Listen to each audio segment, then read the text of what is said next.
পেটিরন চ্যানেলের বন্ধুরা, তোমাদেরকে আরেকটি নতুন ভিডিওতে স্বাগতম।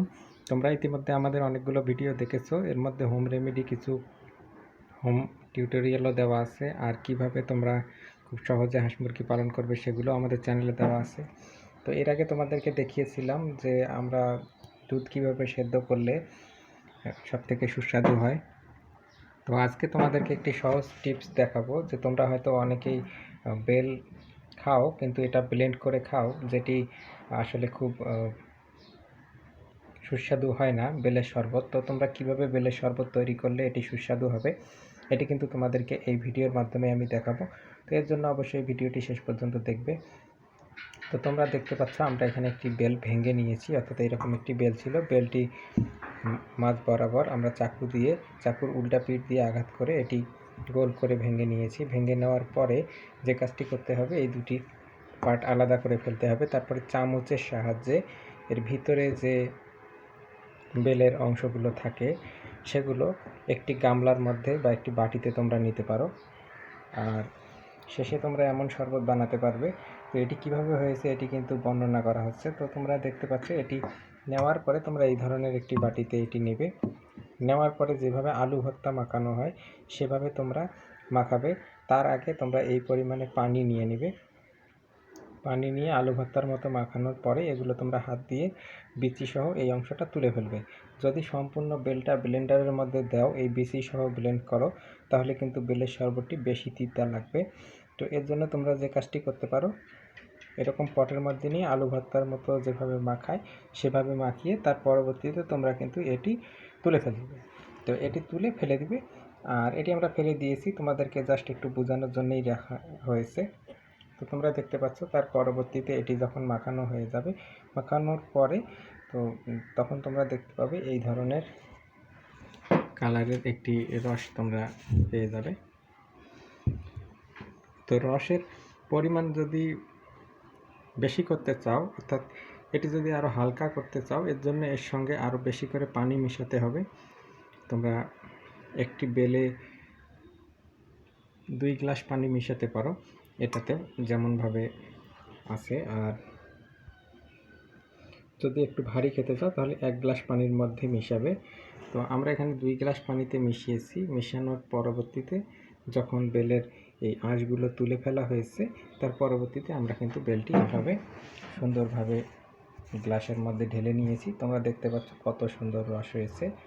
তো এর জন্য অবশ্যই আসলে সঠিকভাবে তোমরা যদি বেলটি এইভাবে রস করতে পারো, তাহলে কিন্তু খুব সুস্বাদু হবে। যেমন তালের রস দেখতে, ঠিক কিন্তু তেমন বেলের রস হয়েছে। এটা দিয়ে তোমরা অনেক আইটেম বানাতে পারো, পিঠাও বানানো যাবে। তো সেই ধরনের একটা ফ্লেভার কিন্তু এর মধ্যে পাওয়া যাবে। আর তোমরা সরাসরি খেলে এটি উপকার, অনেক সময় পেটের গণ্ডগোলের জন্য কিন্তু বেলের রস অনেক উপকারী। তো তোমরা দেখতে পাচ্ছ যে কিভাবে আমরা এখানে বেল থেকে রস বের করেছি, আর দেখতেই পাচ্ছ কি সুন্দর কালার এসেছে।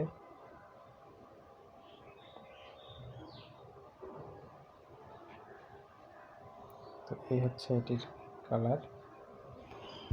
আর এখানে আমরা 1.5 গ্লাস পানি মিশিয়েছি। তোমরা পরিমাণ মতো পানি মিশিয়ে দিতে পারো, আর এতে আলাদা করে চিনি মেশানোর কোনো প্রয়োজন নেই। যারা হয়তো একটু চিনি কম খান তাদের জন্য এটা চিনি কম খাওয়াই ভালো। তো এইভাবেই কিন্তু আসলে বেল থেকে তোমরা রস বের করতে পারো। তো তোমরা দেখতে পাচ্ছ আমরা কি সুন্দরভাবে বেলটিকে 2 পাশ দিয়ে ফাটিয়ে নিয়েছি।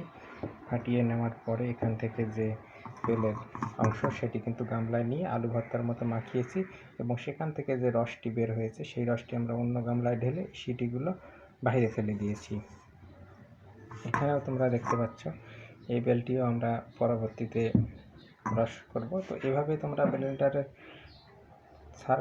ব্লেন্ডারের সাহায্য ছাড়াই কিন্তু সুন্দরভাবে রস বানাতে পারো। তো যাই হোক, এভাবেই তোমরা কিন্তু বেলের শরবত বানাতে পারবে। তো তোমরা দেখতে পাচ্ছ যে এটিতে কী সুন্দর কালার এসেছে।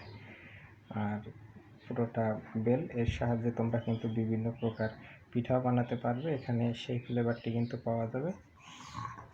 তো তোমরা যদি খুব সুন্দরভাবে বেলের শরবত বানাতে চাও, তাহলে কিন্তু আসলে এই পদ্ধতি অবলম্বন করবে। এভাবেই কিন্তু আসলে বেলের শরবত বানানো যায়।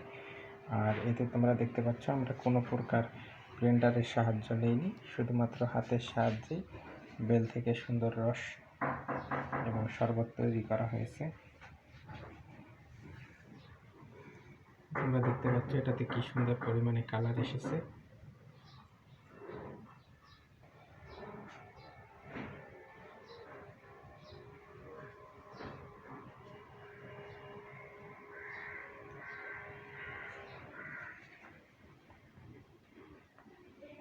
তো তোমরা এতক্ষণ ভিডিওটি তো বন্ধুরা এতক্ষণ তোমরা আমাদের ভিডিওটি দেখলে আমরা কিভাবে বেল থেকে সুন্দরভাবে রস বানিয়েছি এবং তোমরা কিভাবে বেলের শরবত বাসায় শুধুমাত্র হাতের সাহায্যেই তৈরি করবে, কোনো প্রকার ব্লেন্ডারের সাহায্য ছাড়াই। তো আমাদের এই ভিডিওটি যদি তোমাদের ভালো লাগে অবশ্যই লাইক, কমেন্ট এবং শেয়ার করবে। আর নতুন নতুন ভিডিওগুলো দেখতে চাইলে আমাদের চ্যানেলটি কিন্তু সাবস্ক্রাইব করবে। তো পেঠিরনের বন্ধুরা, তোমাদেরকে আমাদের ভিডিও দেখার জন্য অসংখ্য ধন্যবাদ।